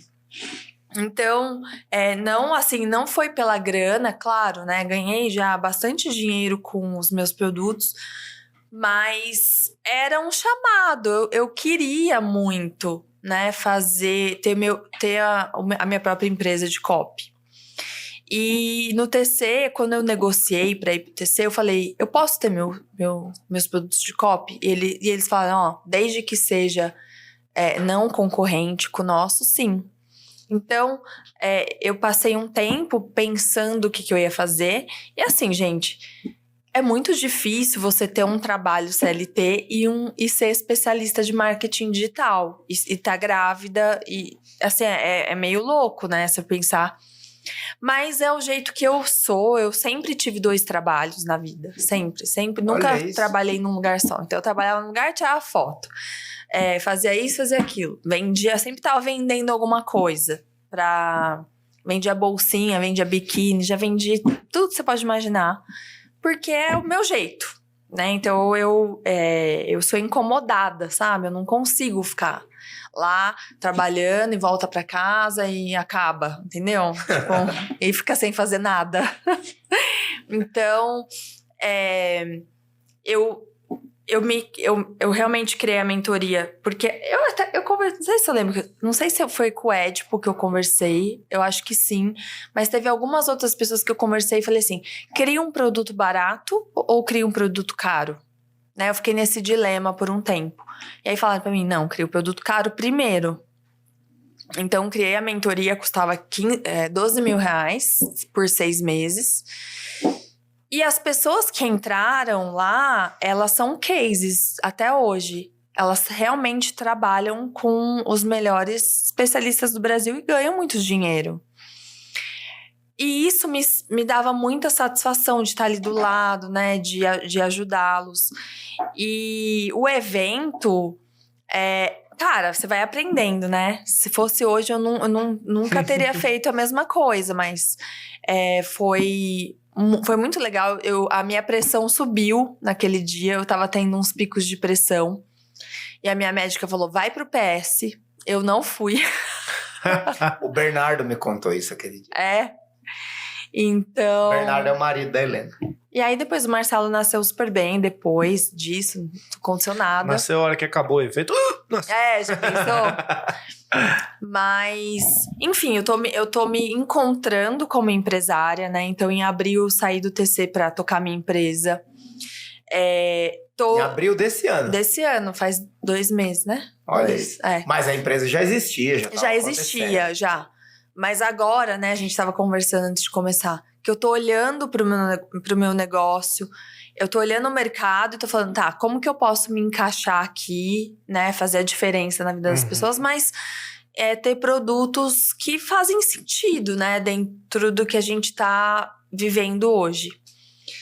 E ser empresária no mercado digital te traz o outro lado, né? E isso é muito legal também para os meus mentorandos, porque quando às vezes eles vêm falar para mim, porque o especialista quer me pagar isso, quer me pagar aquilo, aconteceu isso, aconteceu aquilo. Eu falo, gente, então vamos lá. Você sabe quanto que custa ter uma empresa? Você sabe quanto que custa? Vem a galera querendo cobrar 50%. Né? Até para eles terem uma noção do que é. Né? Para você saber o outro lado também, né? Então, esse lado da empresária me trouxe, né, muito desse dia a dia, né? De empresa, de imposto, de gestão de equipe, né? De, enfim, muitas coisas que eu não vivi antes. Mas era uma loucura. Tá grávida e o Marcelo nasceu, meu primeiro... Foi 20 dias. Foi 20 dias Eu depois. lembro. Você pensa que eu não acompanho? Eu acompanho. A Helena me faz a abertura, não era a aula inaugural também? Era. A aula inaugural da segunda turma da mentoria, não foi? Com 20 dias do Marcelinho nascido. Eu lembro disso. Sim. Foi o dia inteiro ainda, né? Não foi? Tinha a par da manhã, a par da tarde. Então, obrigada, B. Meu marido, sem ele nada disso seria possível, porque a gente não tinha babá na época. Mas assim, gente, tudo isso é por um único motivo, porque eu amo o que eu faço. Eu sou apaixonada pelo que eu faço. E é a única noção, assim, tem uma amiga minha que tem uma filhinha da mesma idade do Marcelo, e ela vira pra mim e fala assim, nossa, quando eu vejo você, eu me sinto uma banana. E aquilo me marcou tanto quando ela falou isso, porque eu não acho ela uma banana. Eu acho ela uma mãe incrível também. É uma admirando a outra. Mas com uma escolha de cuidar da filha dela. E ela tá completamente certa de fazer isso. Né? Então, eu atraio muitas mulheres, sabe? Pra perto de mim. Mães e tal. A minha mentoria tem bastante mulheres. E eu sou assim, né? Tipo, eu abro mão de ficar com o Marcelo pra trabalhar. Abro. Eu tava falando sobre isso ontem com a sócia que a gente tem no escritório de investimento. Sim. Ela tem gêmeos. E ela, tipo, é uma loucura. Eu tava falando justamente sobre a minha esposa, a Carol, que quer voltar ao mercado de trabalho. A gente tem 2. Ela falou exatamente esse mesmo pensamento que você teve com a sua amiga. Ela falou sobre a Carol. Falou, eu acho que ela tá mais certa do que eu. Sim. Aí a Carol olha e fala, será que ela não tá mais certa do que eu? É esse sempre contrapontos, né? Como cada um enxerga a grama do outro, na verdade, né? Sim. E todos têm a sua renúncia. Ninguém tá 100% certo, ninguém tá 100% errado. Todos têm a sua renúncia. Não, você gente, renunciar de estar junto e tal. E aí ela renunciou ao mercado de trabalho para estar 100% com a criança. Então todos têm algo a renunciar, um sacrifício específico para fazer aquilo que realmente tem na moção do coração, daquilo que acredita. Eu acho que esse é o ponto, né? É o ponto. Para mim é isso, eu trabalhar me dá uma alegria, sabe? Um prazer imenso de estar ali. Hoje eu realmente só faço o que eu gosto. Então, realmente não parece trabalho. Tá aqui. Pra mim muito bom, assim. Mas eu caio, né, em... Não sei se acontece isso com vocês. Vamos lá. Tudo que eu não faço, tudo que eu não tô fazendo, que não é trabalho, pra mim, eu me sinto culpada de não estar trabalhando. Então, isso não é relacionado ao Marcelo, tá? Já entendi. Quando eu tô com o Marcelinho, eu tô 100% ali. Tá dizendo que quando você não tá trabalhando, você acha que você deveria estar trabalhando. Então, por exemplo, ir na academia. Tá. Você acha que é um pecado? Eu vou te falar Você devia estar trabalhando. Eu vou te falar uma coisa. Você precisa fazer o treinamento do Wendel Carvalho. Isso é falta de merecimento. Por quê? Eu não vou dar... Vou sair daqui indo no treinamento do Wendel, no Lotus. Eu não vou dar uma de Wendel Carvalho aqui, mas eu vou te dar um exemplo do que eu acompanhei no dia que você ganhou o prêmio no Afiliados Brasil. Você ganhou o prêmio E naquele dia, você abriu mão do Marcelinho. Pra estar lá. Pra estar no evento, palestrando. Sim. E você foi surpreendida com um prêmio que você não fazia ideia que você poderia ganhar. Uhum. E você ganhou. Aí à noite, você comemorou com a gente foi almoçar e tal, não sei o quê. Mas à noite, você fez o post mais importante, que foi o Marcelinho brincando com o prêmio. Sim. E aí você escreveu: é tudo por você. Uhum. Beleza. Onde eu quero chegar com isso? O dia que ele precisar não trabalhar para ir para academia, você vai pagar. Porque ele merece e você não. Sim. É aí que acaba todas as resistências. Quando você olha uma camiseta de R$500 e não compra porque você acha caro, mas vê um macacãozinho do Marcelo que custa R$490 e você compra na hora, você está dizendo uma coisa: ele merece e eu não. Você não está dizendo que um é caro e o outro é barato. Você está dizendo, ele merece e eu não. E todas as vezes que você afirma, eu não mereço isso, e coloca a desculpa no preço, ou na dificuldade, ou não tenho tempo para isso, você está reforçando um comportamento de te deixar em segundo, terceiro, quarto, às vezes último plano na sua escala de prioridades. Sim. Então isso não é bom. E eu estou falando isso à vontade, porque eu fui essa pessoa. Por três décadas. Eu fui essa pessoa. 3,5 décadas. Eu achei que ele fosse falar 3 anos. Não. Porque 3 décadas, vai. Desde que eu tenho consciência, 7, 10 anos, nunca me senti merecedor de quase nada. Para descobrir, com muito treinamento de inteligência emocional, de comportamento humano, que eu mereço as coisas. E o Wendel também, o Wendel Carvalho, foi uma das pessoas que recentemente, quando ele entrou no Gênesis, há uns 2 anos atrás, ele tirou 2 horas da agenda dele para falar comigo uma parte da tarde, para me esfregar isso na cara e mostrar onde eu estava me desmerecendo. E a partir daquele desbloqueio, a minha vida mudou em todos os aspectos. Parei de fumar, emagreci, como melhor, comecei a fazer exercício, troquei de carro, troquei de apartamento, virei pai. Porque eu mereço. Entendeu? E essa parte de você achar que você, eu deveria estar trabalhando. Eu estava conversando com o Ed ontem. A gente foi almoçar junto e ele comentou sobre isso também. Não é algo só seu, assim, tem muito disso, né? A gente teve um sócio também que era muito assim, né, Marcelo? Sim.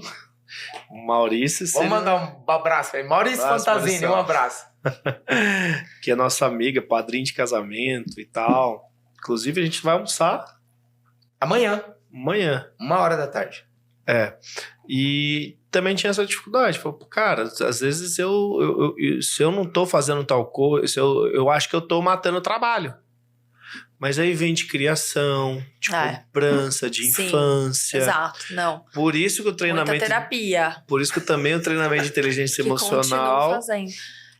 Vou fazer o Lotus. A terapia nunca acaba. Eu vou ter que deixar o Marcelinho pra fazer o Lotus. Mas você vai... Se fosse pra um trabalho... Olha só a falta de merecimento. Se fosse pra um trabalho pra estar fazendo, você... Eu iria. Mas como é pra você... É exatamente isso. Automaticamente... mas eu vou ter que deixar o Marcelinho. Tipo, não, você merece estar ali 2 dias pra ser uma mãe ainda melhor para o Marcelinho, entendeu? Sim. É um processo de desenvolvimento... Olha...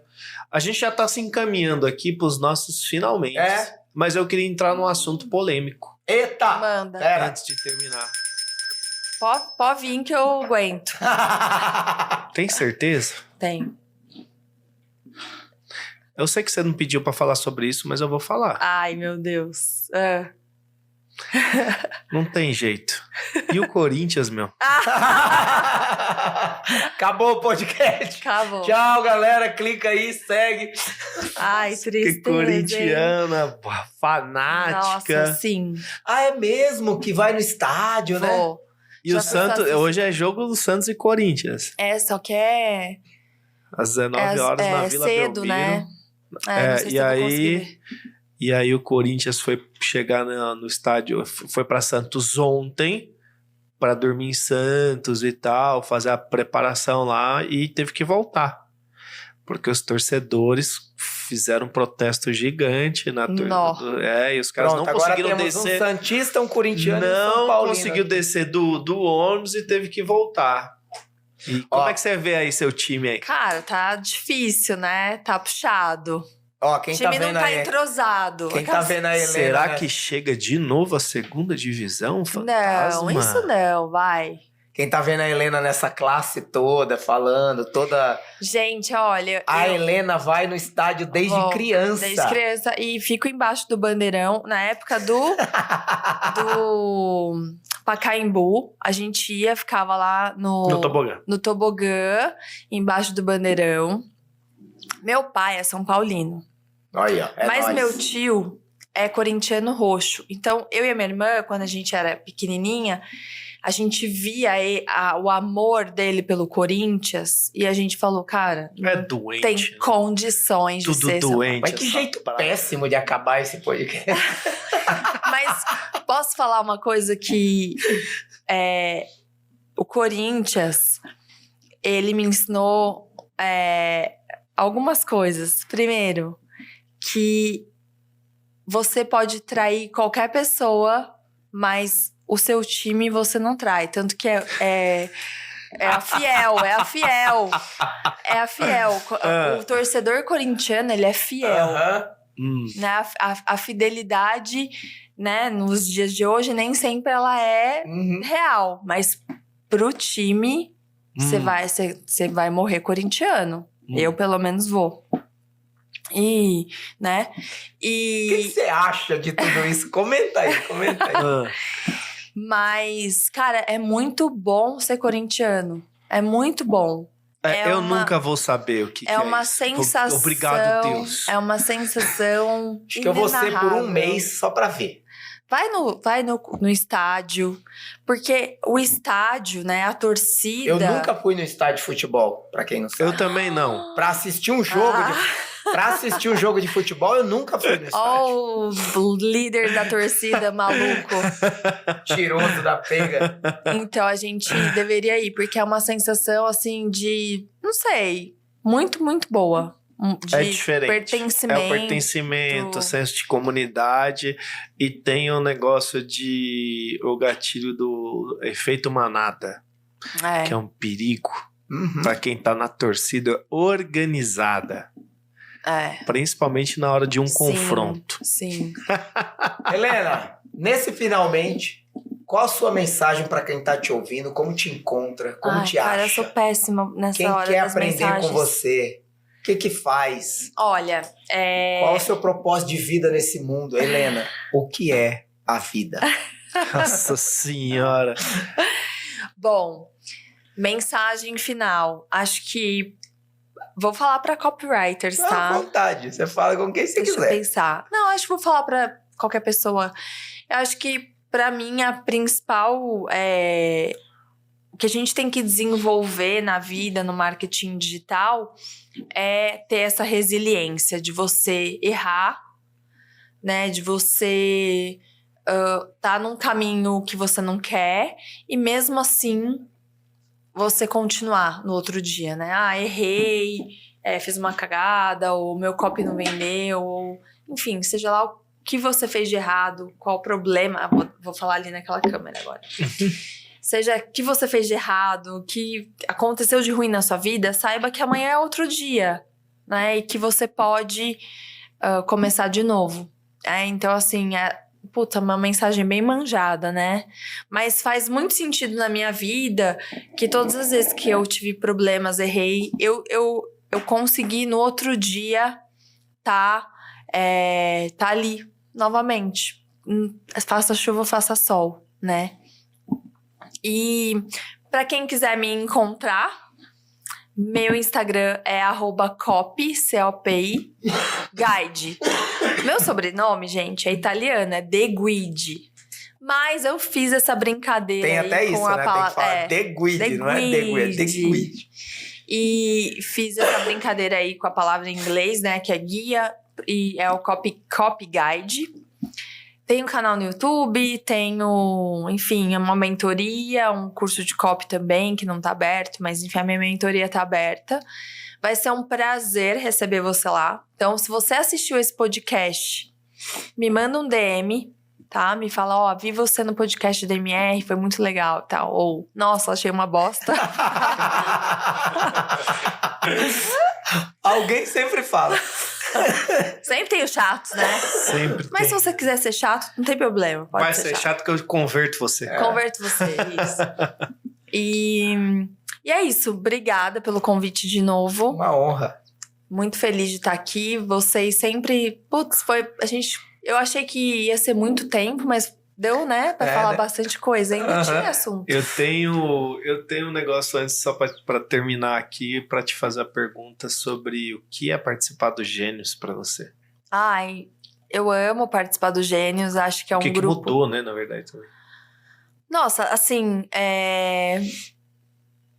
eu acho que é um investimento pra você estar perto de quem você quer ser, né? Então, muitas vezes, a gente tá lá, né? Trabalha de casa, eu trabalho de casa, né? Eu tô ali, eu vou em eventos e tudo mais. Mas ali dentro do Gênios, eu tô perto de pessoas tão realmente incríveis e que eu posso... A semana que vem, né? A gente vai se encontrar. E eu fico pensando, putz, eu vou conversar com pessoas maravilhosas e realmente pessoas de sucesso do marketing digital, que elas são muito parecidas comigo. Então, eu posso chegar lá também, né? Então, quando você se coloca ali perto desses cases, né, enormes de sucesso, fica um pouco mais palpável, né? Então, para mim, o Gênios é isso, eu estar perto de pessoas maravilhosas e grandes e que me acrescentam muito. Aprender, aprendo muito, sempre saio de lá, assim, com a cabeça borbulhando de ideias. E muito divertido, né? A gente se diverte muito, é muito engraçado, é gostoso, é uma família. E é isso. Maravilhoso. Tem alguma coisa que você pegou lá, você está há quanto tempo? Um ano? Faço 1 ano em outubro. Que você pegou e se aplicou lá no seu negócio, que fala, puta, isso aqui foi incrível. Cara, muitas coisas, né? O nosso papo que vocês foram lá em casa, a gente conversou, foi muito importante pra mim.